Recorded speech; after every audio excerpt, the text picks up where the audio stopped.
Bonjour, bonjour, je suis heureuse de vous retrouver pour ce nouvel épisode du podcast Maison Conquête. Ici, nous parlons des lieux dans lesquels nous vivons et ceux que nous fréquentons. Ce sont tour à tour des refuges, des miroirs, des lieux qui nous confrontent ou nous connectent à notre nature profonde. Mais ils ont tous un point commun, c'est leur capacité à nous faire évoluer. Je suis Gaëlle Dumora et je vous accompagne dans votre relation avec vos lieux. Pour découvrir mes accompagnements, rendez-vous dans mon chez moi digital, maisonconquête.fr ou sur mon Instagram, Maison Conquête. Et si vous voulez discuter de vive voix de votre problématique ou de votre questionnement, pas de souci, je vous offre un entretien de 30 minutes pour tout mettre à plat. Alors c'est parti pour ce nouvel épisode où je reçois Nathalie Lofredo de l'agence immobilière by Tolmar. Cela fait un moment que je souhaite enregistrer un épisode pour parler du métier d'agent immobilier ainsi que du marché, que l'on sait compliqué en ce moment. Alors quand j'ai rencontré Nathalie il y a peu, je lui ai naturellement proposé de venir à la maison pour parler de tout cela. Je vous laisse avec notre conversation qui, je l'espère, vous sera utile. Alors bonne écoute. Bonjour Nathalie. Bonjour Gaëlle. Alors Nathalie, tu es agent immobilier, on va dire ça comme ça. Oui. Non, jusque-là, tout va bien. On s'est rencontrés il y a quelques temps et c'est un sujet que j'avais en tête depuis quelques temps, mais je ne retrouvais pas la bonne personne.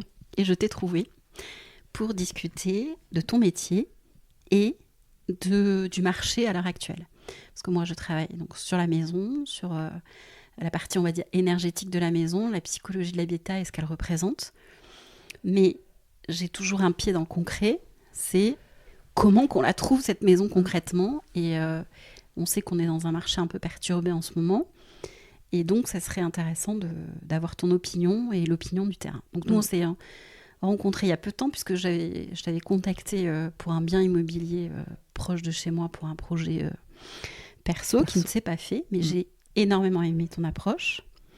Alors que j'ai une certaine expérience, on va dire, du métier et de tout ça. Et voilà, donc je t'ai proposé de venir chez moi pour enregistrer ce podcast. Détends-toi, ça va bien se passer. Je suis détendue. Mais voilà, donc je t'ai invitée à la maison pour qu'on discute de tout ça, parce que ça me semble important à l'heure actuelle. Très bien. Est-ce que dans un premier temps, Nathalie, tu pourrais te présenter ?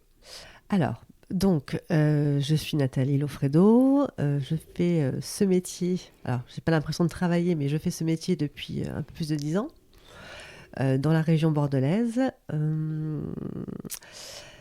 Je travaille donc au sein d'une agence qui est sur Résine, qui s'appelle l'agence by Tolmar. Donc, je gère une équipe également. Donc, on n'est que des filles. C'est un métier qui est devenu très féminin. Donc, on travaille sur différents secteurs, donc Bordeaux et sa couronne. Ça peut être le Médoc, ça peut être aussi... on est aussi sur Biarritz, enfin, on est un peu partout. On travaille beaucoup avec le relationnel. Donc, c'est pour ça qu'on a des biens aussi atypiques, pas forcément dans le secteur où est située l'agence. Je tenais à te remercier de m'avoir invitée chez toi. Avec plaisir. Ce petit cocon, en fait, c'est une belle rencontre qu'on a eue le jour de cette visite à Cussac.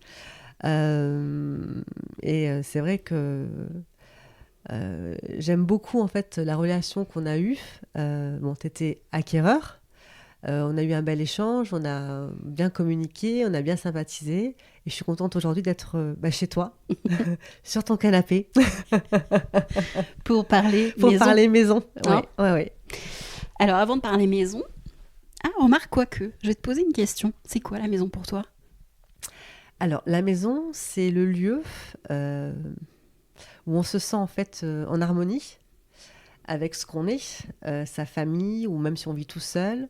C'est ce côté en fait où on se sent en sécurité, c'est le cocon, c'est l'endroit où on vit des belles choses et des mauvaises choses aussi, mais je pense que c'est essentiel de trouver le bien qui nous ressemble, ou alors après changer les choses justement pour qu'il puisse être en harmonie avec soi-même.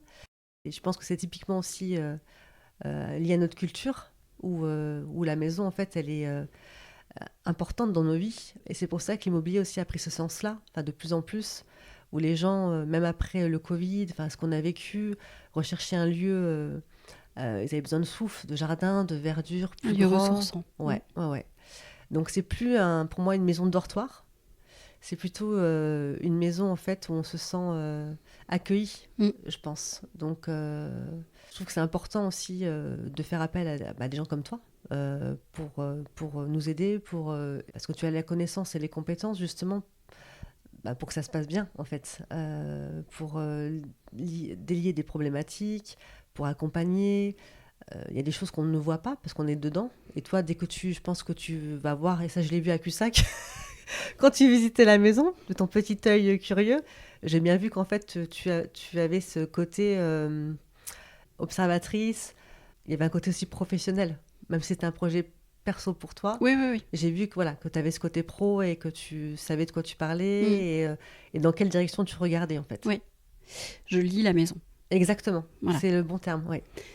Je lis dans l'autre orthographe les personnes qui l'habitent avec leur maison. Oui. Voilà, et effectivement, si ça peut matcher ou pas, pour moi ou pour d'autres personnes. Oui. C'est quoi être agent immobilier aujourd'hui ?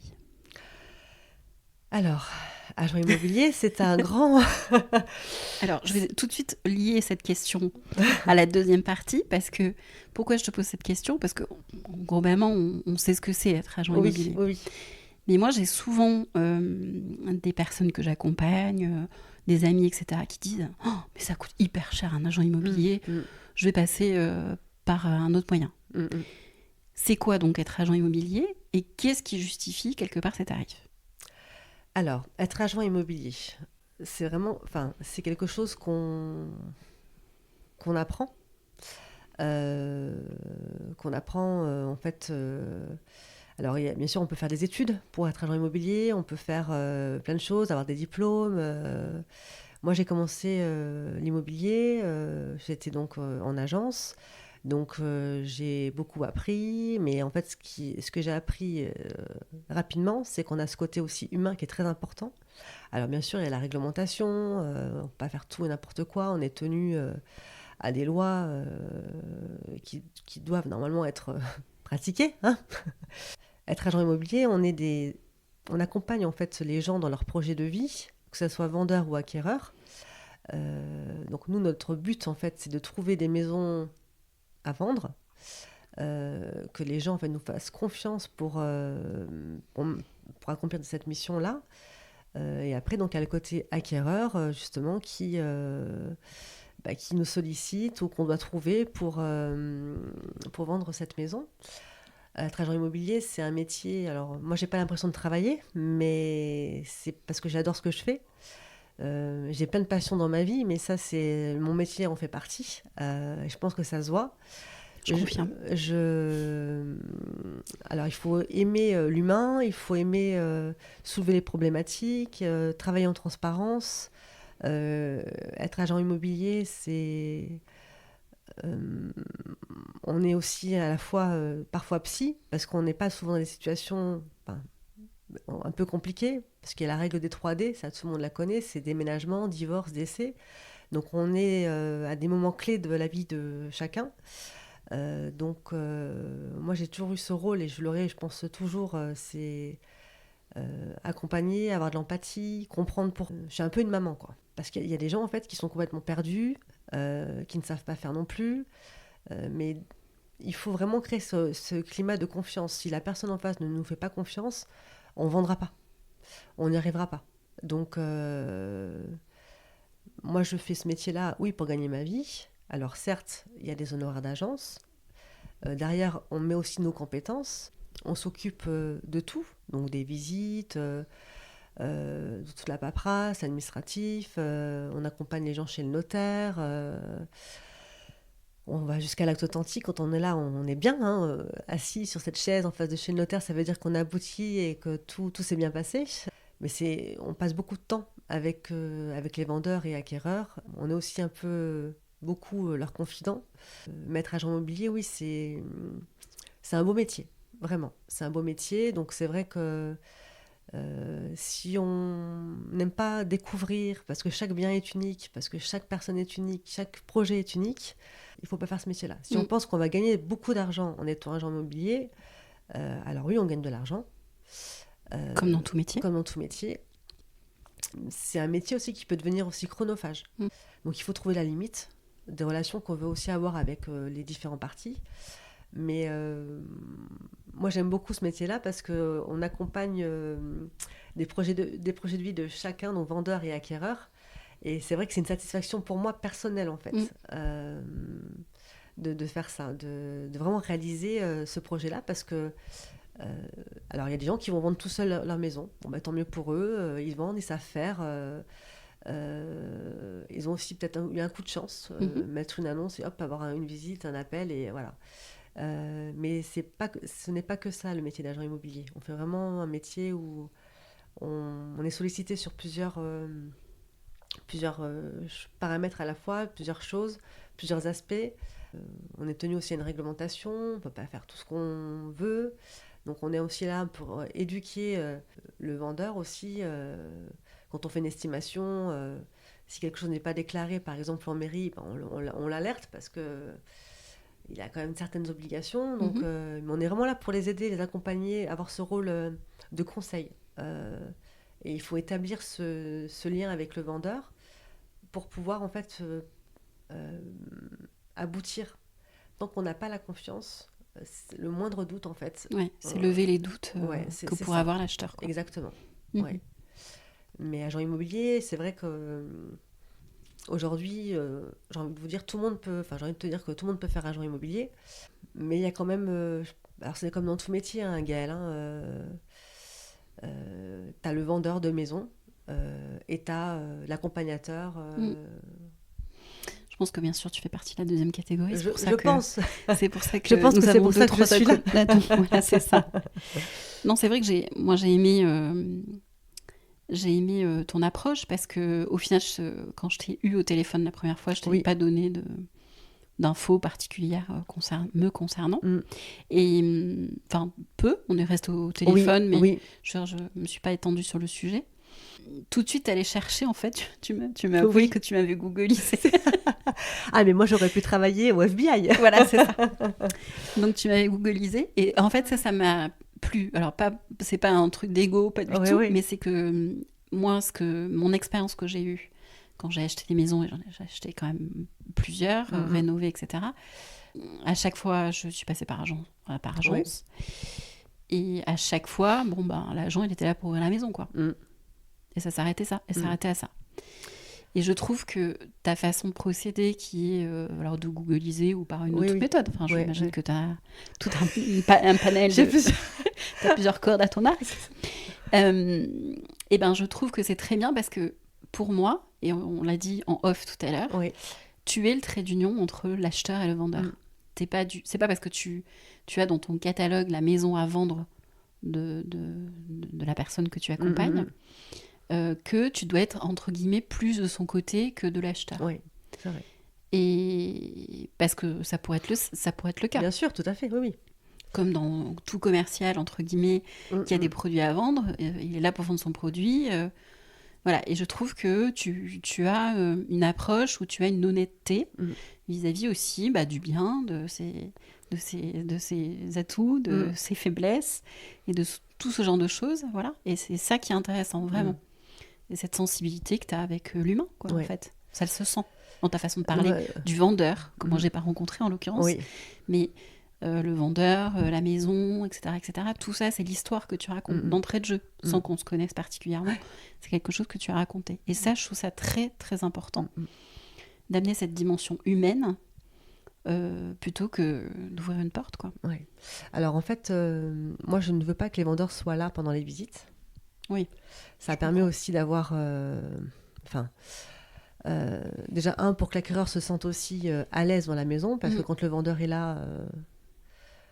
c'est toujours un peu compliqué de pouvoir s'exprimer sur ce qu'on pense, même de se balader dans la maison, donc le vendeur n'est pas là. Après, moi, comme tu disais tout à l'heure, je suis pas que pour le vendeur ou que pour l'acquéreur. Je pars du principe que si tu as apporté de l'intérêt à cette maison, c'est qu'il y avait des choses qui t'ont plu. Alors oui, je fais ma petite recherche avant qui est qui, voilà. C'est un peu maladif parfois. Non, moi, j'aime bien l'idée, moi, mais perso. Mais en fait, parce que j'essaye toujours de me dire, en fait, est-ce que ça peut vraiment matcher? Est-ce que ça peut vraiment matcher? Est-ce que... j'ai toujours fonctionné comme ça. Et puis, bon, bah, de toute façon, tu mets un nom, un prénom sur un... Oui, sur Google, Internet, t'as plein d'infos. Hein. T'as plein d'infos, donc Pro, perso. Pro, perso, voilà. Donc c'est pour ça qu'il ne faut pas tout mettre n'importe quoi, mais... mais je fonctionne comme ça, ouais. Non, Et moi, ce que j'aime beaucoup savoir, enfin, là, c'est une maison particulière, mais cette maison, elle a une âme, elle a une vie, elle a une... Et j'espère qu'elle aura une très belle vie par la suite. Mais c'est vrai que l'atmosphère, t'as des gens qui le ressentent ou pas. J'ai vu de suite que tu ressentais les choses dans cette maison. C'est une maison c'est une belle maison. Voilà. C'est sûr. Donc, et le vendeur aussi, c'est une maison qui... C'est une vraie histoire familiale. Ouais, voilà. Ouais. Et en achetant cette maison, on achète une partie de l'histoire familiale. Exactement. Donc, il y en a qui aiment, il y en a qui n'aiment pas. Bien sûr. Mais en tout cas, déjà, la mise en vente a été longue parce qu'il y avait tout ce travail affectif à dénouer, à délier. Et une fois que la décision a été prise, c'est parti, quoi. Pour info, tu as mis combien de temps pour ce type de maison? Parce que ça justifie aussi un travail et une rémunération, du coup. Ouais. Tu as mis combien de temps entre le moment où tu as connu cette maison et les personnes qui l'habitent et le moment où tu as signé le mandat, par exemple? Alors, j'ai eu beaucoup de chance parce que c'est des personnes qui voulaient déjà mettre en vente cette maison il y a 2 ans. Donc, il y a d'autres agences immobilières qui sont passées avant moi, mais qui n'ont pas pris la maison en vente. Et en fait, j'ai rencontré ces personnes-là lors d'une visite que leur petit-fils faisait sur un des biens que j'avais. Donc, le petit-fils était intéressé par la maison, une maison que j'avais en portefeuille. Donc, la famille est arrivée. Donc, j'ai fait connaissance avec cette famille-là. Et elles m'ont dit, mais on vous aime bien.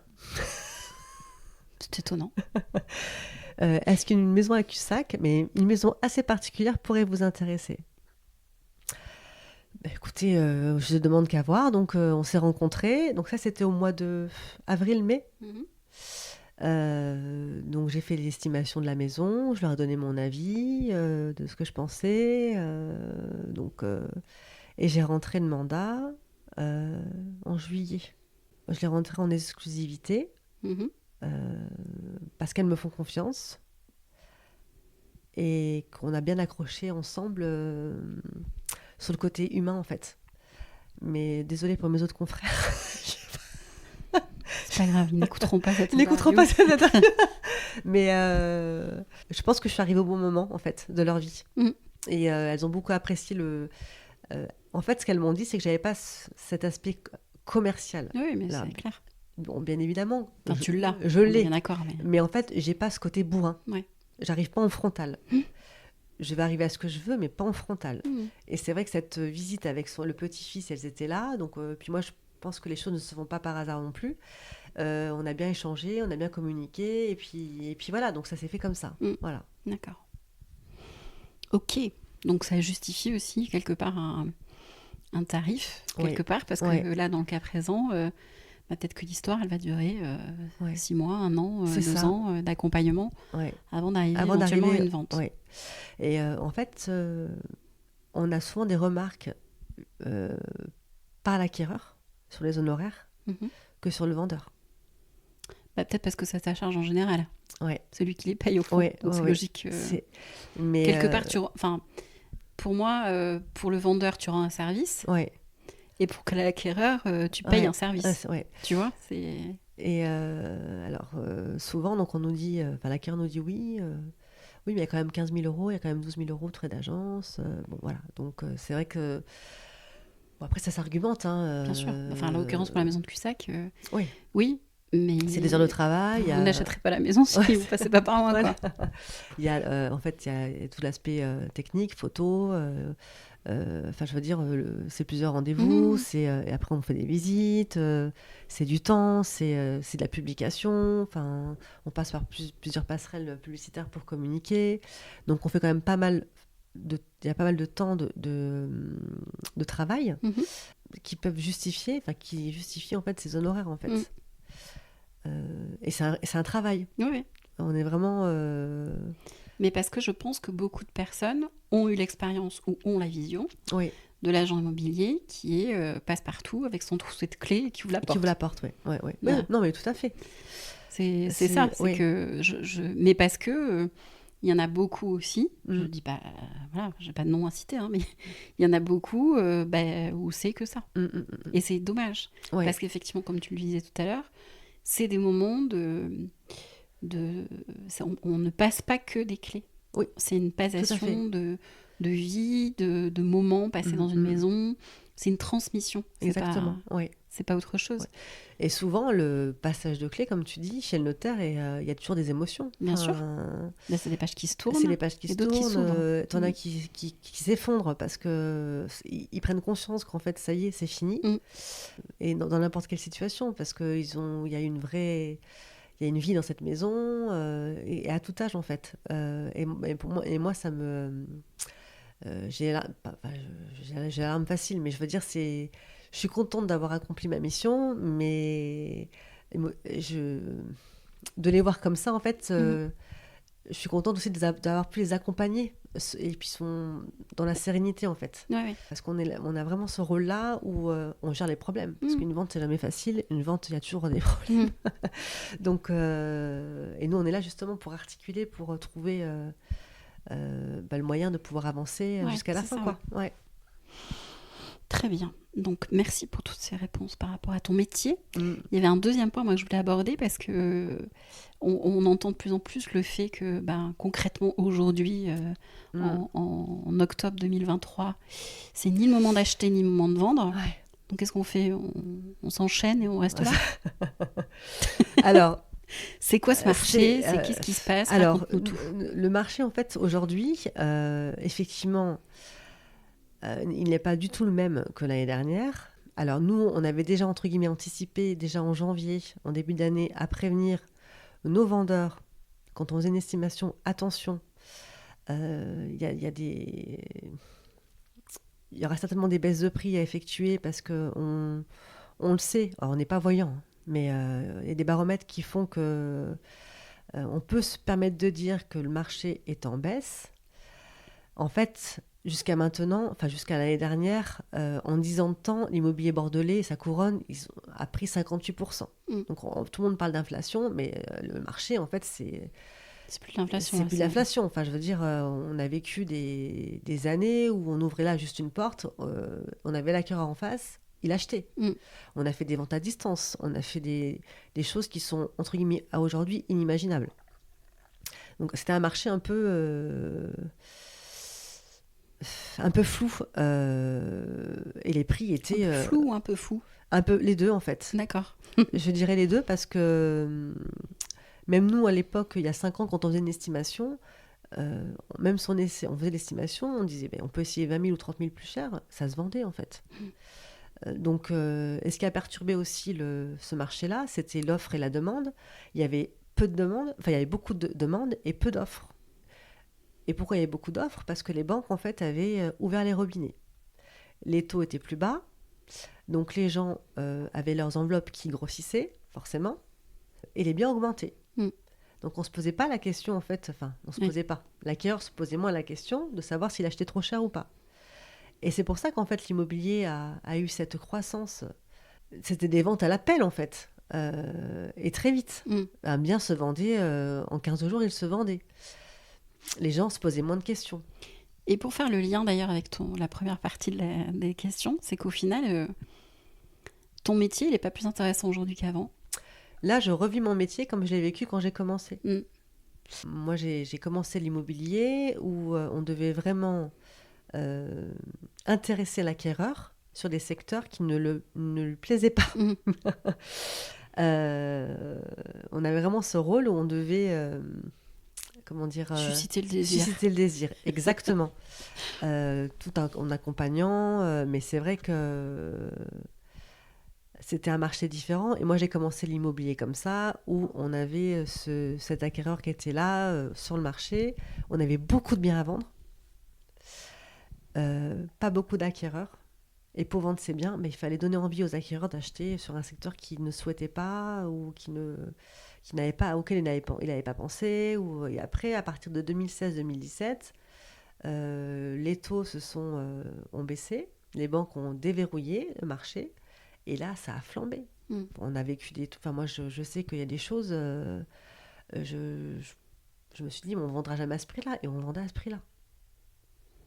Donc c'était un marché flou et fou, parce que les gens se posaient moins de questions. Aujourd'hui, ce que l'on a, on a beaucoup de biens. Tous les biens qui sont partis trop cher en début d'année sont encore là, parce qu'il n'y a pas eu encore assez de baisse de prix. Entre-temps, on a d'autres biens qui sont arrivés, parce que le portefeuille s'étoffe. Et parce qu'il y a toujours des divorcés, des décès, des déménagements. Donc, la vie continue. La vie continue. Donc, ce marché, hop, est c'est un peu effet bouchon. Sauf que l'acquéreur a plus le temps maintenant de visiter des biens. Comparer. Entre-temps, les taux aussi ne cessent d'augmenter. Donc, certains acquéreurs, finalement, se disent on n'achète pas maintenant, parce qu'on ne veut pas s'éloigner, parce qu'on ne veut pas être à 10 km de plus. On attend. On préfère payer un loyer, on attend.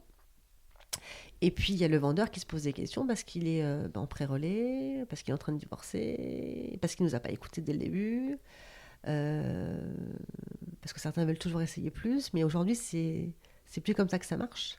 Donc, on est tout le temps en train d'avoir ce rôle, j'allais dire, d'éducation, mais je ne sais pas si c'est le bon terme, mais de conseil, en tout cas. De conseil, voilà, et de leur dire, écoutez-nous, vraiment, parce que sinon, vous allez perdre du temps. Et perdre du temps, à ce jour, vaut mieux battre le fer tant qu'il est chaud que d'espérer d'avoir 10 000 ou 20 000 ou 30 000 euros de plus dans 3 mois, quoi. Et... Oui, parce que les intérêts courts, c'est ça. Les projets de vie ne se font pas. Ne se font pas, et tout simplement, c'est... Alors, certains nous écoutent, d'autres s'entêtent, mais au final...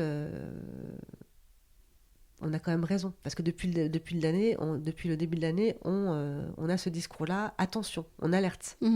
Et le fait aussi d'avoir au sein de mon agence, enfin de mon groupe, une cellule de courtage, ça nous aide aussi à prendre rapidement la température en fait, de ce qui se passe au niveau des banques. Pourquoi celui-là il n'est pas financé, et qu'est-ce qu'il faut, et donc et les banques, enfin aujourd'hui c'est très compliqué, quoi. Enfin, ils sont très très exigeants. On est en période de crise à tous les niveaux, donc c'est ça. Donc voilà, c'est une question d'assurance en fait. Exactement. C'est la probabilité qu'une personne arrive au bout de son paiement ou pas. C'est ça. Donc est-ce qu'on prend le risque ou pas? Ouais. C'est le monde malheureusement marche comme ça, quoi. C'est ça. Donc aujourd'hui, on va se mettre dans la peau d'un vendeur et la peau d'un acheteur. Quel type, c'est qu'est-ce qu'il y a à faire, à pas faire dans l'un ou dans l'autre des cas. Exemple, je suis vendeur. Je veux vendre cette maison, la maison qu'on... Oui. C'est quoi les étapes? Bon, c'est t'appeler en premier, on a bien compris. Si vous voulez, il n'y a pas de souci. Non, mais hormis cette étape-là, oui. Qu'est-ce que tu préconises en fait? Qu'est-ce que je préconise? Passer par un professionnel pour vendre. Moi ou pas moi, peu importe. Mais c'est notre métier. On est là vraiment pour réajuster, vous conseiller. Surtout, alors on est là pour conseiller au niveau du prix, mais aussi pour mettre en valeur votre maison, et pourquoi il ne faut pas faire comme ça, et pourquoi on ne part pas sur tel prix. L'estimation est très importante. Aujourd'hui, une estimation de maison, elle est valable 1 mois. Avant, on partait sur un trimestre. D'accord. Aujourd'hui, partir sur un trimestre, non, parce que le marché évolue beaucoup plus rapidement en ce moment. Donc du coup, une estimation, c'est 1 mois. D'accord. 1 mois, il y a à rajuster lors de la mise en vente s'il faut, mais parce que tout dépend ce qu'il y a aussi en face en termes de concurrence.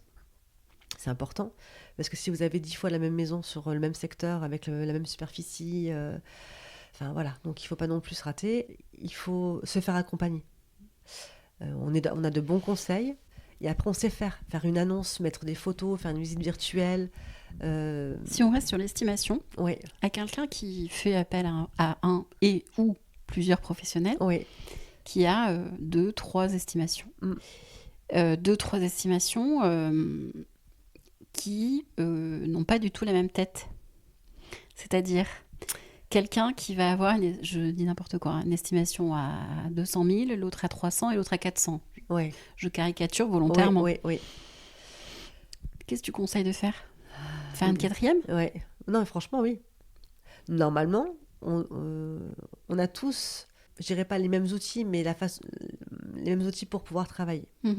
Après, c'est une question d'appréciation et c'est surtout aussi, alors il y a des agences qui vont surestimer les biens pour pouvoir rentrer le mandat. Ouais. Donc ça, c'est la politique pour certains.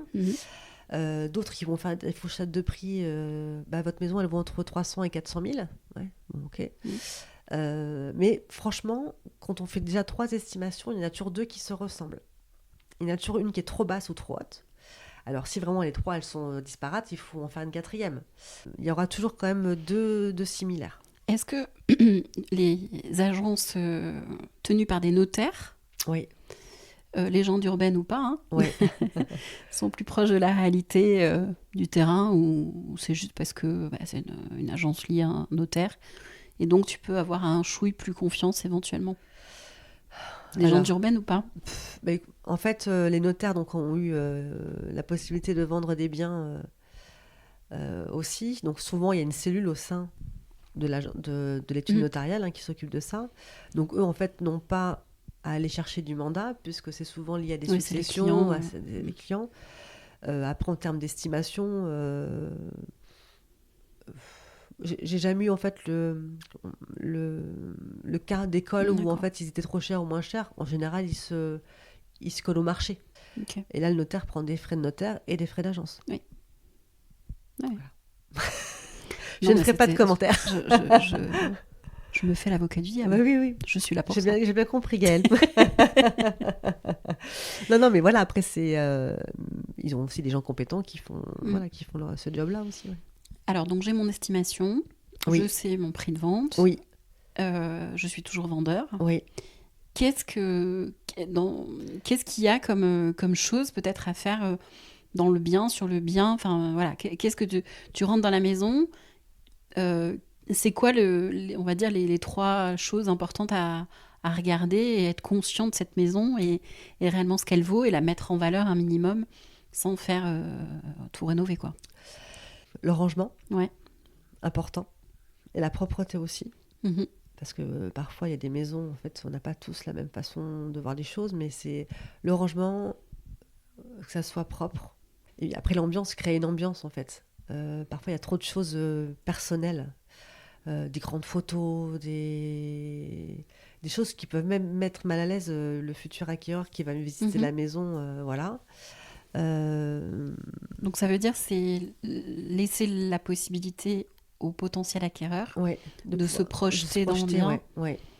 Okay. On va leur indiquer qu'il faut enlever tel et tel objet, la circulation dans la maison se passe mieux, il y a des choses, voilà.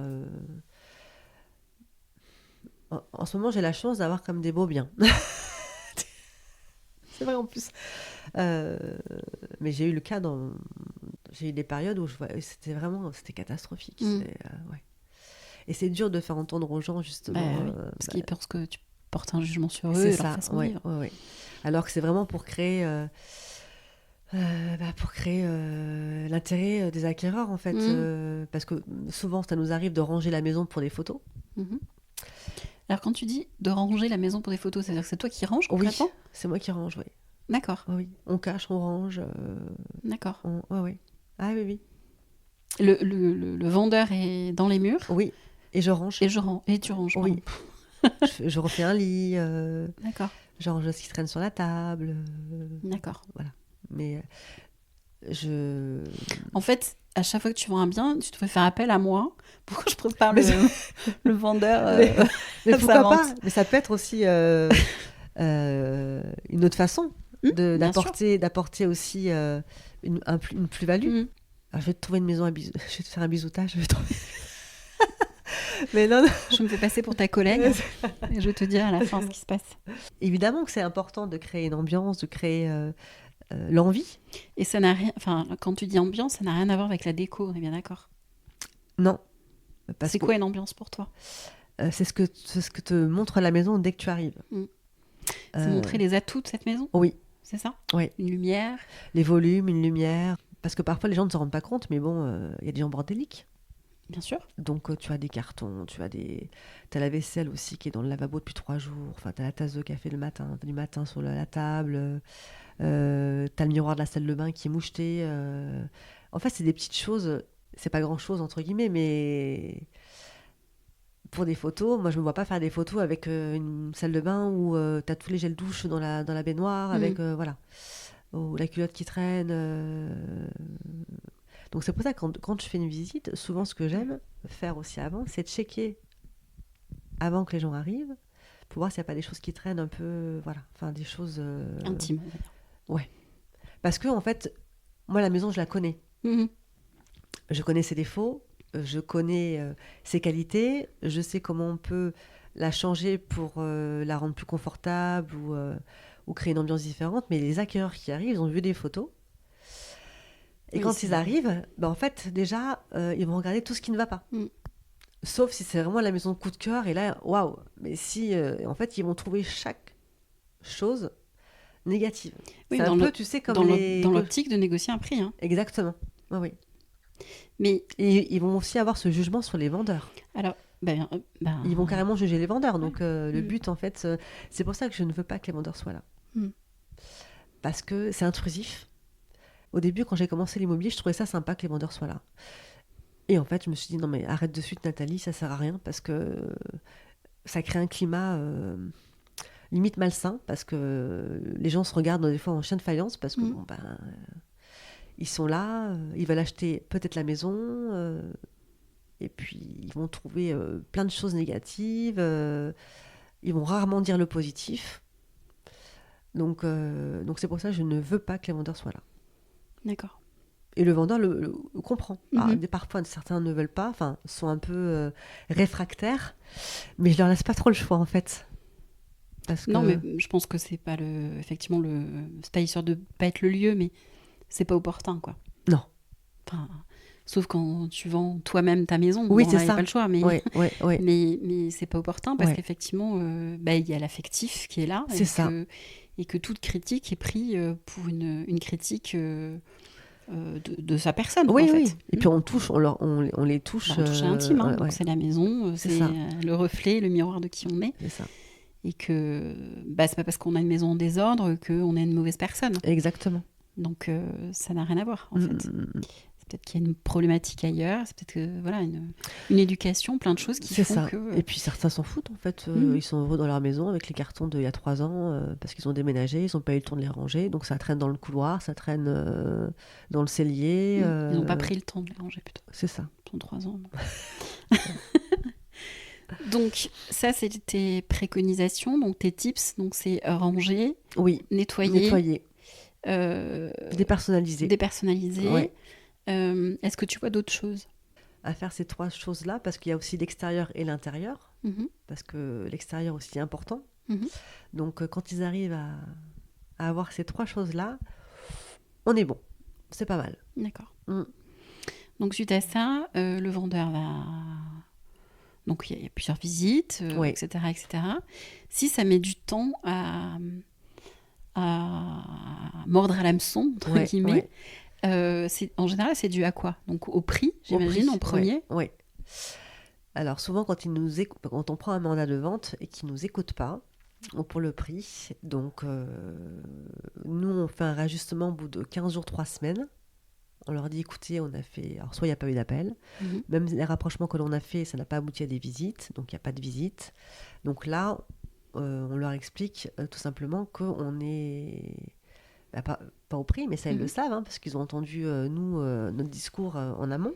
Là, ils ont la preuve vivante, entre guillemets. En fait, il faut leur montrer des faits. Donc voilà, on a fait ça. Et puis, on a on a la possibilité de leur montrer en fait les statistiques. L'annonce, elle a été vue tant de fois, il y a eu tant d'appels, il y a eu tant de rapprochements. Donc en fait, ça parle. Ça leur parle. Donc certains nous écoutent, d'autres n'écoutent pas. Donc même aujourd'hui, j'ai envie de vous dire, si un prix, si la maison n'est pas au prix, elle ne se vendra pas. Ça, c'est sûr. Encore plus aujourd'hui. Oui. D'accord. Donc, c'est un retravailler le prix. Oui. Est-ce que il y a d'autres raisons aujourd'hui? Parce qu'après, est-ce que ça t'arrive de rencontrer des maisons qui, a priori, sur le papier, le prix est le bon, Ouais. il n'y a pas de vraie problématique sur la maison, où il y a peut-être même un petit potentiel, enfin voilà, et qui malgré tout se vendent pas? Il y a des tranches de budget qui sont un peu plus compliquées. D'accord. Je dirais entre 350 et 450. D'accord. Comment tu l'expliques? Par rapport au marché, à aujourd'hui, les secteurs, c'est sur des secteurs en fait qui sont plus trop attractifs. Secteur pas attractif, secteur géographique? Il y a des secteurs où on s'aperçoit qu'en fait ça ne mord pas de suite. Donc du coup, ça peut poser des problématiques. D'accord. Mais bon, si elle n'est pas vendue au bout de 3 mois, il faut baisser le prix. Ça, c'est sûr. D'accord. Ouais. Okay. Qu'est-ce qu'il peut y avoir d'autre? La concurrence, parce qu'il y a beaucoup plus de biens aujourd'hui qui peuvent être éventuellement dans la même catégorie. Donc si elles ont été mises au prix plus rapidement que le vendeur actuel, elles peuvent être vendues plus facilement et plus rapidement. Donc ça laisse l'autre bien sur le carreau, quoi. D'accord. Et est-ce que la notion de travaux aussi est un critère qui fait que jusqu'à présent, quand on avait une maison à rénover, une ruine, on se précipitait dessus parce que c'était à la mode, entre guillemets. Aujourd'hui, est-ce que tu sens qu'il y a une autre chose qui est en train de s'opérer? Alors, les ruines avant, ça fonctionnait. Pourquoi? Parce que les gens avaient des enveloppes plus grosses, parce que les taux étaient plus bas. Maintenant, ce qui se passe, c'est que les prix pour ce type de biens sont quand même assez élevés, et ça ne se vend pas au prix affiché, et que le coût des matériaux a fortement augmenté. Matériaux, main-d'œuvre. Donc c'est beaucoup plus compliqué de prévoir un budget global. Et ça fait peur à beaucoup de personnes, en fait, parce que se projeter dans les travaux, c'est compliqué. Ou alors, il faut vraiment avoir pas un budget. Un budget ou être de la partie. Ouais. Ok. Est-ce que les DPE aussi, qui sont pas tip-top, on va appeler ça comme ça. C'est ça. Est-ce qu'ils sont regardés différemment aussi aujourd'hui? Oui, totalement. Aujourd'hui, l'acquéreur se pose beaucoup de questions sur tout ce qui est énergétique, facture surtout. Alors le DPE, c'est la photographie de la maison en fonction de l'âge, du système de chauffage. Enfin, il y a plusieurs paramètres, hein, donc on a une lettre qui sort à la fin. Il y a des biens qui sont pas très bien notés, donc ça suscite beaucoup de questions. Avant, les gens nous disaient non, mais c'est bon, c'est pas, voilà, ça reste une maison ancienne, voilà. Oui, c'est normal. C'est normal. Comme ce que je t'ai dit à Cussac. Ouais, c'est ça. Mais à aujourd'hui, les gens se projettent sur les travaux et ils ont du mal en fait à se dire est-ce qu'on fait le bon choix? Même si on fait 40 000 euros de travaux, est-ce que ma maison, je la revendrai ce prix-là dans 2 ou 3 ans? Vu le marché, vu ce qui se passe, c'est un peu compliqué de se projeter pour eux. Les maisons avec beaucoup de travaux qui sont trop chères ne se vendent pas. Ça, c'est sûr. Donc là, on va avoir, je pense, une série de baisses de prix sur ce type de biens. Parce qu'en face,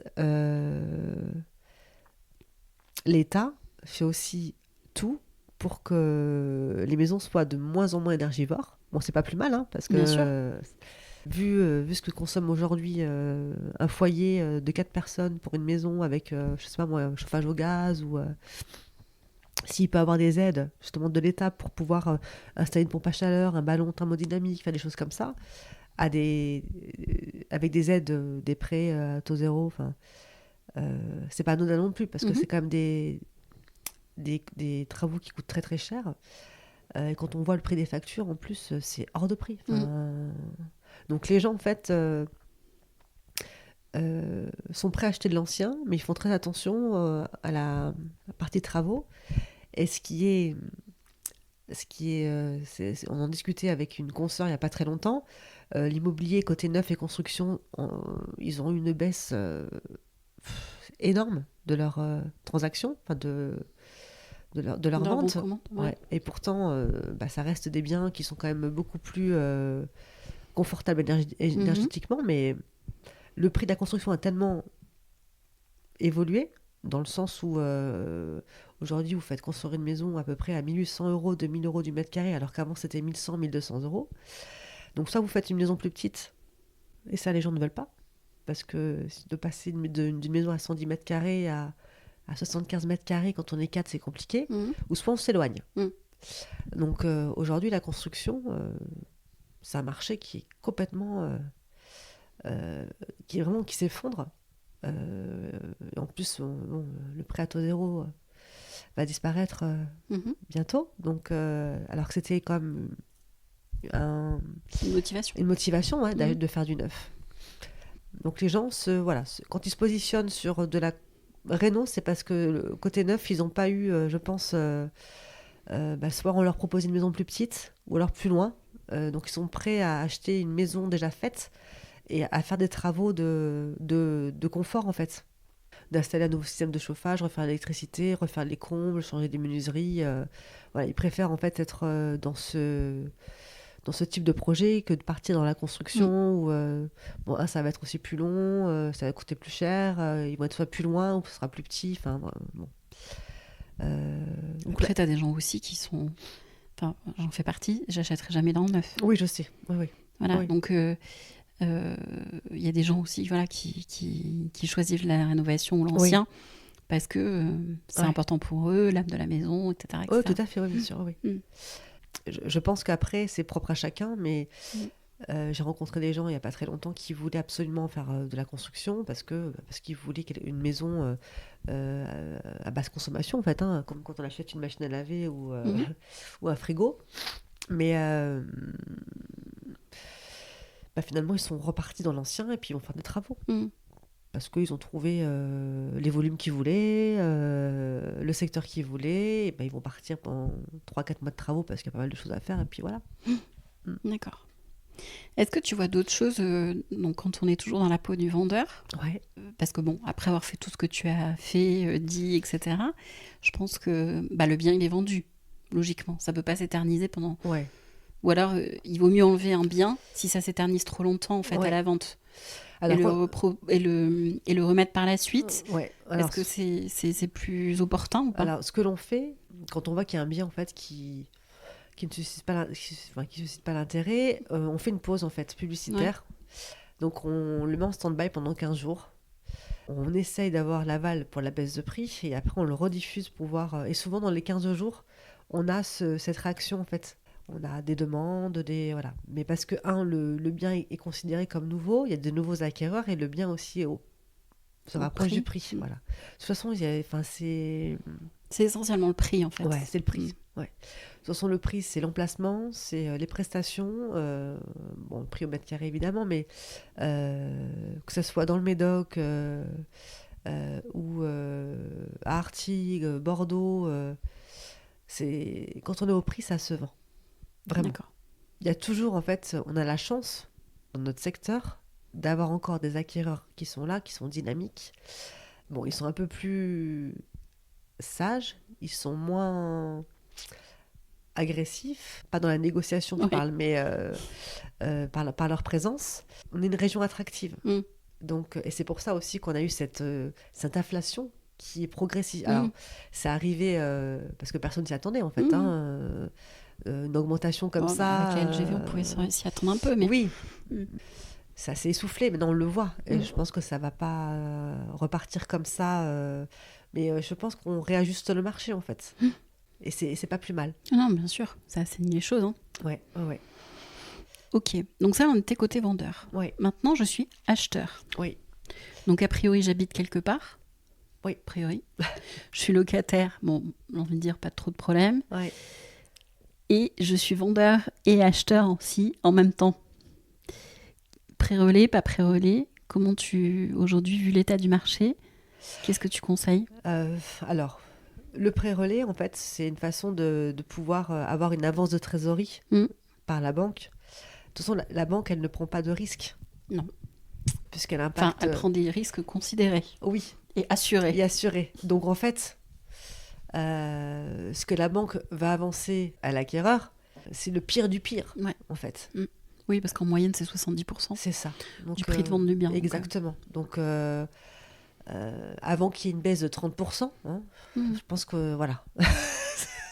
Après, le truc, c'est que c'est long. Ça peut être long, quoi. Alors, ça peut être long. Donc, ça peut coûter de l'argent. Ça peut coûter de l'argent. Donc, c'est pour ça qu'il faut mettre une maison surtout quand on part en pré-relais, il faut mettre une maison directement au prix. Ne pas avoir peur aussi d'accepter une offre un petit peu en dessous, parce que l'acquéreur qu'on a en face et qui suscite l'intérêt, il est acheteur, mais à tel prix. Donc ne pas se dire, par exemple, on va attendre encore 3 mois parce que on sait jamais. Alors, dans ma vie d'avant, moi, j'étais banquière. Je sais. Et dans ma vie d'avant, ce que je faisais, c'est que je calculais en fait le coût du prêt mensuel. Puisque si tu empruntes 100 000 à 4%, c'est facile de calculer le coût, sans les assurances, etc. Et ça te permet de voir, est-ce que j'accepte les choses. Donc ça veut dire que si j'ai 10 000 euros de négociation, je dis n'importe quoi, le coût du crédit en face, c'est tant. Donc c'est comparer le coût d'un crédit face à la baisse de prix. Et ça, c'est du concret. Donc, voir si c'est judicieux ou pas d'accepter, et peut-être des fois laisser son négo non, mais c'est ça. de côté, parce que la personne négocie 5, 10, 15, je sais pas, X euros, peu importe. De toute façon, toute proposition, de toute manière, elle s'étudie. Exactement. C'est tout à fait, c'est ce que je dis aux vendeurs. Alors bien sûr, après, il y a des propositions indécentes. Bien sûr. Enfin voilà, il faut pas non plus... Ça arrive quand même encore aujourd'hui. Oui. Plus qu'avant ou pas ?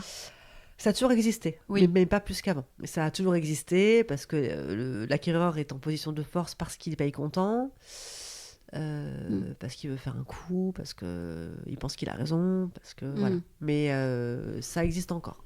Mais pas plus qu'avant. Ça a toujours... c'est toujours... D'accord. Mais tu as totalement raison parce que le vendeur, en fait, il a son ego. De se dire qu'il négocie sa maison, c'est... mais il négocie sa vie. Ah oui, c'est ça, en fait. Alors que on est sur du virtuel, en fait. C'est que je pense que le vendeur et l'acheteur, ils partent pas le même langage. Ouais. Et puis, en plus... Donc, c'est ça le problème, Là, tu parlais du pré-relais. Par contre, le pré-relais à la banque, il n'est pas virtuel. Ah non, lui... Donc là, ce qui se passe, c'est qu'aujourd'hui, si on a une négociation de 10 ou 20 000... accepter en fait. Parce que déjà, dans 3 mois, vous allez pouvoir rembourser votre pré-relais. Donc s'il vient juste de commencer, vous n'aurez que 3 mois d'intérêt. Et vous enlevez une épine du pied en fait. Parce que si vous voulez attendre encore 3 ou 6 mois, le marché, on ne sait pas ce qui va devenir. Moi, j'ai des clients qui m'ont déjà dit, est-ce que vous pensez qu'il n'y aura plus de vente du tout ? Alors... si on en arrive là, en même temps, on a vécu le confinement, donc... tout peut arriver, j'ai envie de dire maintenant, mais tout est possible. Mais... C'est pour ça qu'il vaut mieux agir. On fait une proposition, on l'étudie ensemble, et on y va. Parce que se dire dans 3, 6, 7 mois, même si vous avez 2 ans pour vendre, on ne sait pas comment sera le marché, si votre maison va susciter l'intérêt. Voilà. Donc c'est toujours compliqué de leur faire entendre, en fait... Alors, parce que c'est notre métier et on veut en fait aussi, on veut vendre la maison, certes, mais j'ai tellement vu de cas de figure où les gens, non, c'est bon pour même 5 000 euros, non, on fera pas. Et que 3 mois après, la maison est toujours pas vendue et qu'en fait, on baisse de 15 ou 20 000 euros. Ça, c'est du vécu. Ouais. Donc, parce qu'ils n'ont pas saisi l'opportunité, en fait. Ils n'ont pas saisi l'opportunité, donc puis alors si c'est un peu d'ego, c'est un peu de fierté, parce que le voisin d'à côté il l'a vendu. Mais c'est humain, c'est pas un jugement, c'est humain, on est tous pareils. Donc, c'est qu'on en prend pour un jugement par rapport à notre mode de vie, notre façon de vivre, notre cadre de vie. Et puis le marché immobilier, moi souvent, pour moi c'est un marché virtuel. Aujourd'hui la maison elle vaut 300 000, dans 6 mois elle peut valoir 250 000 en fait.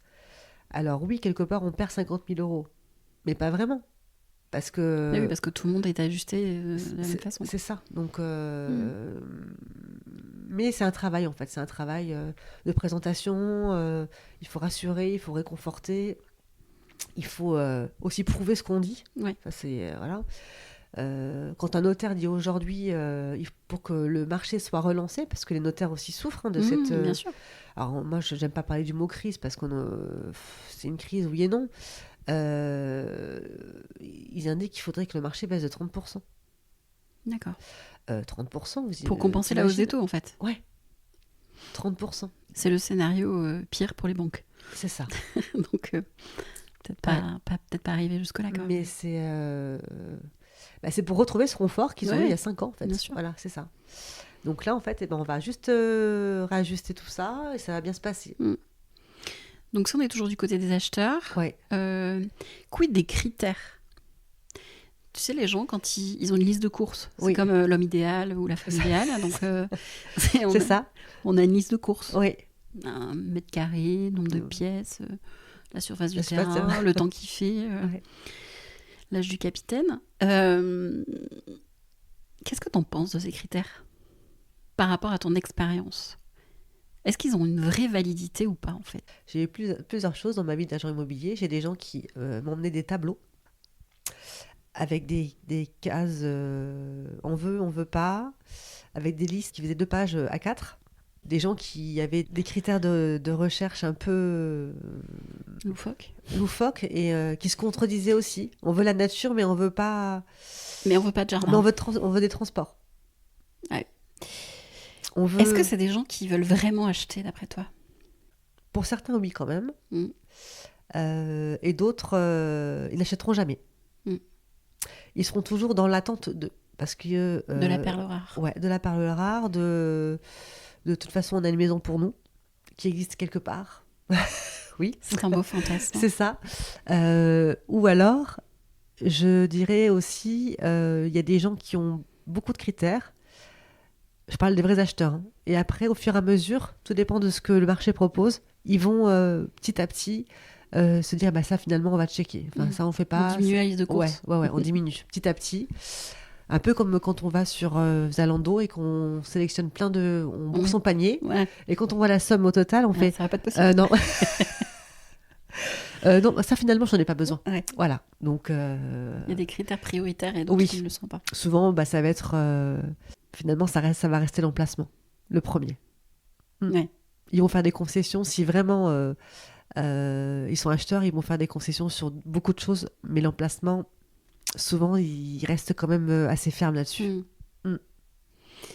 L'attitude globale d'un acheteur. Je précise ma question. Quelle attitude, selon toi, l'acheteur devrait avoir quand il visite une maison, quand il... Voilà. Alors, vis-à-vis de moi. Vas-y, lâche-toi. Vis-à-vis de moi. Sujet libre. Bon, vis-à-vis de toi, Nathalie. En fait, la visite en général se passe très bien. Enfin, la visite se passe bien. Ensuite, ce que je n'apprécie pas, parfois on débriefe juste après la visite parce qu'on a du temps et parce qu'eux aussi ont le temps de pouvoir me dire vraiment non, on n'ira pas ou on ira. Comme on avait fait à Cussac, on a pris le temps ensemble de voir en fait si on faisait ou pas. Mais souvent, en fait, quand je rappelle pour avoir le ressenti ou le suivi, ils ne rappellent pas. J'ai plus de nouvelles. Tu te fais ghoster, quoi. C'est ça. Et souvent, alors, parce que moi, j'enregistre tout. Hein, je suis une maniaque du nom, du téléphone, du mail. Ils sont blacklistés ils sont listés partout. Et souvent, quand ils me rappellent, pour un autre bien... mais je vous connais, en fait. Ah non, si, j'ai visité une maison avec vous il y a 2 mois, par contre, j'ai jamais eu de retour, je vous ai laissé plusieurs messages. Ah oui, mais voilà. Donc, en fait, on fait un vrai métier. Il y a un suivi derrière, et puis nous, on se doit de donner le retour au vendeur, surtout.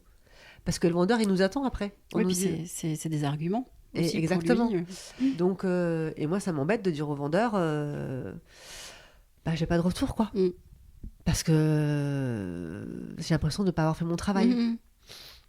Donc après, en général, moi, les acquéreurs que j'ai, ou alors qui essayent aussi d'essayer de passer par, de contacter le propriétaire en douce pour pas passer par l'agence. Ça, le vendeur m'appelle en me disant, écoutez, j'ai eu monsieur un tel devant la porte, la maison l'intéresse, mais par contre, il veut pas payer les frais d'agence. Comment tu réagis là? Vraiment? Oui, oui, en entre nous, non? Alors, C'est pas parce que ce podcast va être écouté par des millions de c'est ça. personnes que... Alors, Enfin, des milliers seulement. au début, je devenais hystérique. Mm. Et maintenant, je me fais un plaisir, en fait, de rappeler l'acheteur. En lui D'accord. expliquant que je fais un vrai métier et qu'en faisant ce qu'il fait là, c'est vraiment me salir, en fait. C'est ne pas être reconnaissant par le temps que j'ai passé avec lui. Ah, parce que ce sont des acheteurs qui ont fait une première visite avec toi. Oui, ouais, ouais. D'accord. Et qui vont toquer après à la porte du propriétaire. Non, mais en plus, légalement, Bah non, c'est pas possible, quoi. bah, en fait, Ou alors, ils font leur démarche avant. mais Moi, j'avoue, c'est ce que je fais de temps en temps, j'avoue, mais je ne fais pas déplacer l'agent ouais, immobilier, mais par les pour- photos. Oui, tu peux. Alors là, après, tu peux reconnaître une maison de par les photos que l'on fait. Tu peux, si tu connais bien le secteur, ou Mm. tu repères Googlise, voilà. justement, là aussi, la maison. Tu repères la maison, on est d'accord. Ouais. Mais t'as pas été entre guillemets, t'as pas sollicité l'agent immobilier, voilà. Non. C'est pour ça qu'on fait signer un bon de visite, Mais oui. un document entre guillemets qui lie l'acquéreur avec l'agence. Mais oui, t'en as qui essayent. Après, au début, j'étais virulente, mais maintenant je vieillis. Mais non, mais non. Tu Donc, mûris. je mûris, j'ai grandi. Donc, et les gens comprennent en fait. Et puis en fait, le vendeur, comme il est en confiance avec moi, Mm. il comprend parce qu'il connaît enfin, il a le travail que c'est un travail en fait. Ça me fait vivre, ça fait vivre l'agence, ça fait vivre ma famille. Enfin, je fais un travail. Je suis pas là juste pour ouvrir la porte d'une maison et vous dire bah rentrez, vous êtes les bienvenus en fait. Et souvent, je pense que c'est des gens, enfin, ils se rendent pas compte. Mm. Ils se rendent pas compte, les acquéreurs, de ce qu'ils font. Ils essayent. Voilà. Maintenant, si on est ou bien côté vendeur ou Ouais. côté acheteur, donc les deux, est-ce qu'on doit tout dire à son agent immobilier? Enfin, tout, hein, ce qui concerne le bien, tout ça, tout ça. Je pense à l'exemple dont on avait déjà parlé, pas là, mais un jour, je ne sais plus, où tu me disais les gens, par exemple, qui divorcent, Oui. et notamment du côté vendeur. Donc, Oui. je vends ma maison, je suis en instance de divorce, mais je ne le dis pas à mon agent immobilier. C'est une erreur ou pas? Parce qu'ils pensent que c'est un moyen de négociation. Alors, souvent, ils le disent pas, mais ça se voit. Mhm. Euh, Oui, parce que ça se voit, en fait. Hein. Ah, mais carrément. Mais- Mais, Voilà. alors déjà, quand on voit la maison, ça se voit. Mm. Enfin, moi, je le vois. Tu le sens, en Je tous le les cas. sens. Et même au téléphone, quand on pose des questions sur le futur projet, le si, voilà. Enfin, je dis, oh, peut-être que c'est un divorce. En fait, je pense qu'ils ont peur de le dire de suite parce qu'ils ont l'impression qu'on va... Baisser le prix. on va pas faire la bonne estimation de la Mm. maison. Et faire un prix, en fait, inférieur au marché. Alors que c'est pas du tout le cas. Mm. Enfin, c'est pas du tout le... Mais oui, je pense qu'en fait, divorce est égal situation d'urgence, et enfin, entre nous, pas forcément. Donc, oui, ils ont peur, en fait, qu'on ne fasse pas une estimation juste. D'accord. Donc, ouais. Donc là, c'est un cas de figure où c'est mieux d'être franc et de dire les choses. Bien voilà, sûr, enfin, bien sûr. Bon, on va gagner du temps, en fait. Mm. On va gagner du temps, et de toute façon, plus ça se voit. Moi, je demande toujours à avoir les deux, enfin, mari et femme. Hein, enfin, je demande combien de propriétaires. Donc, on me dit 2. Bon, bah voilà. Je préfère faire un rendez-vous ensemble. Et là, forcément, ça se voit. Enfin, bien sûr. il y a des choses qui se remarquent de suite. Mm. Voilà. Donc, mais oui, c'est vrai que le divorce, c'est 80% de mes ventes. Donc, Ah oui, quand même. ouais. D'accord. Ah oui. Et puis à n'importe quel âge. Hein. Ah oui. Bah oui. De 30 ans à 70 ans. Mais quelque part, c'est une note d'espoir aussi. Non, mais c'est vrai. C'est que même à 70 ans, tu te dis, bah, je peux avoir une autre vie, C'est ça. tu vois. Non, je trouve ça bien, moi. Ouais. Je trouve ça positif, en fait, comme stat. En tout cas, pour moi, c'est positif. Est-ce qu'il y a d'autres choses comme ça, enfin, de cas de figure où tu t'es retrouvé, où on t'avait pas tout dit dès le départ et qu'au final, ça a pu porter préjudice à la vente ou à l'achat? Non, parce qu'en fait, on a une façon de travailler où on va tout checker. Je parle de côté urbanisme. Mm. Donc, en fait, il y a des choses en fait, qui ne sont pas... qu'on ne peut pas savoir. Mhm. Si on ne sait pas, c'est que soit ça a été vraiment très bien caché ou qu'on a oublié de poser la question. Parce que même par rapport à l'environnement, les voisins, les ci, les là, enfin, on arrive toujours à savoir si le voisin d'à côté, il est sympa. Voilà. Parce on pose des questions sur le quartier, sur l'environnement, s'ils sont jeunes à côté, donc, et les gens, ils parlent. Mais non, en fait, on part parce que le voisin d'à côté, c'est un gros connard. Enfin, voilà. Voilà. Parce qu'en fait, la haie, justement, elle est chez nous alors qu'elle devrait être chez lui. Enfin, c'est comme ça qu'on arrive à savoir aussi des trucs. On rentre dans la vie des gens. Donc, du coup, les langues se délient. Et puis, moi, je parle beaucoup et ils ont envie de parler aussi. Donc, ça parle. Donc, il y a des choses, en fait. Moi, j'ai jamais eu le cas où on m'a caché quelque chose, en fait. J'ai jamais eu le cas où on m'ait pas dit les choses. En tous les cas, il vaut mieux jouer la carte de la transparence. Mais oui, on gagnerait du temps. Voilà. Il vaut mieux être transparent, c'est beaucoup plus fluide. Et puis à partir du moment où les choses sont masquées ou sont cachées, et que je m'en aperçois, c'est fini. Enfin, je ne prends plus ma responsabilité. Et peu importe... si par exemple je dois rentrer un mandat et qu'en fait il m'a caché multiples choses, ou il n'a pas répondu aux questions... il m'a masqué, je ne travaillerai pas pour cette personne-là, c'est sûr. Ça sert à rien. Oui, tu ne rendras pas le mandat coûte que coûte, quoi. Ah oui. Parce qu'on est libre aussi de choisir nos vendeurs. Hein. Y a des vendeurs on sait ça va matcher de suite. Parce qu'on a la même façon de voir les choses, de penser. Et d'autres, en fait, qui sont tellement butés et qui sont limite passés par agence, c'est par dépit. C'est pas la peine, en fait. Enfin, la vie est déjà assez compliquée. Moi, ça m'a déjà refusé. Enfin, j'ai déjà refusé de prendre un mandat parce qu'ils voulaient prendre 4 agences. Je disais, écoutez, ça sert à rien, en fait. D'accord. Prenez 4 agences, oui, mais bon, j'ai 4 fois plus de chances de la vendre. Bah non. En fait, non, pas du tout. Donc, l'idéal pour toi, c'est quoi ? Combien d'agences ? Moi, je pense que idéalement, c'est commencer par une exclusivité avec un seul pro pendant l'espace de 3 à 4 mois. Et ensuite, si c'est pas vendu, c'est pourquoi pas ouvrir à d'autres pros. Mais toujours, en fait, si la maison ne s'est pas vendue, c'est qu'il y a un problème de stratégie ou de prix ou que le bien aussi n'est pas travaillé avec le confrère. Enfin, voilà. Moi, je pense qu'il vaut mieux commencer en exclusivité et ensuite, si c'est pas vendu, pourquoi pas ouvrir les portes aux autres. Mais c'est qu'il y a une raison si c'est pas vendu. Et souvent, la raison, c'est le prix. D'accord, on en revient toujours... mais toujours au prix. Est-ce que tu vois d'autres choses à rajouter ou auxquelles on n'aurait pas abordé, qui pourraient avoir leur importance dans ce chemin qui est l'achat ou la vente d'une maison ? Moi, j'aurais envie de dire qu'en fait, il vaut mieux être accompagné par un professionnel de l'immobilier. Alors, je ne dis pas que le particulier ne sait pas faire en direct, mais ce n'est pas son job. Et souvent, l'acquéreur a l'impression d'avoir économisé des frais d'agence. Mais non, en fait. Il faut vraiment écouter, être accompagné par un professionnel.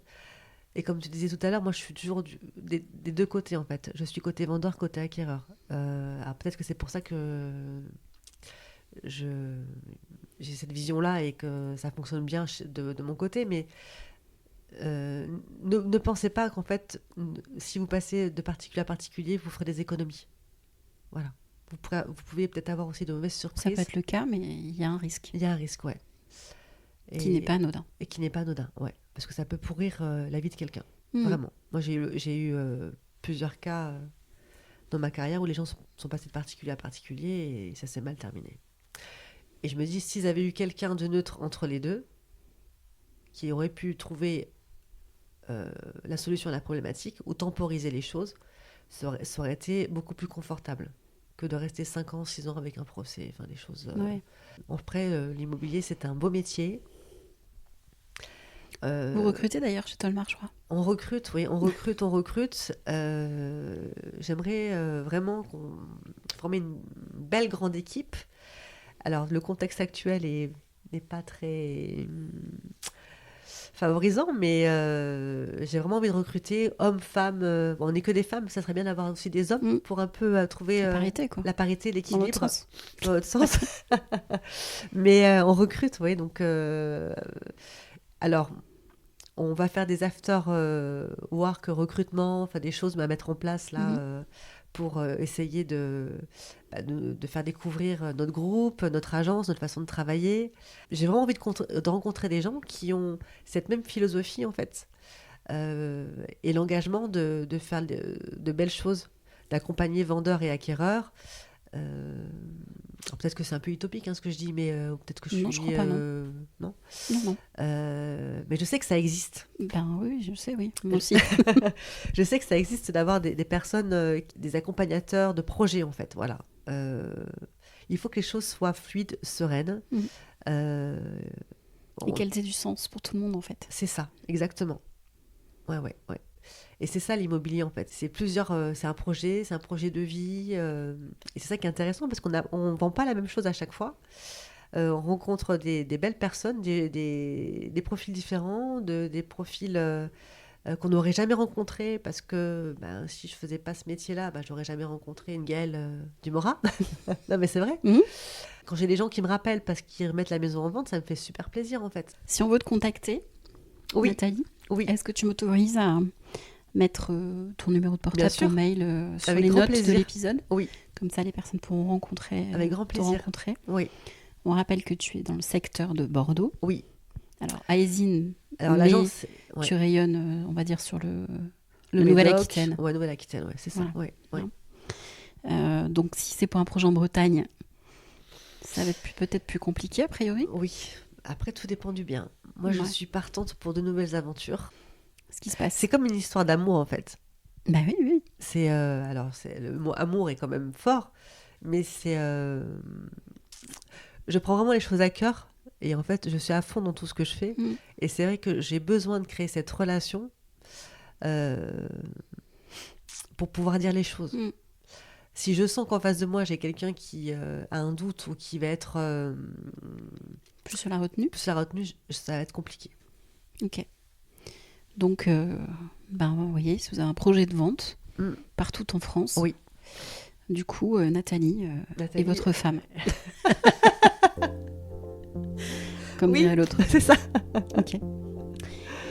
Super, Nathalie. Merci à toi. Merci à toi, Gaëlle. Et puis, à très vite. À très vite.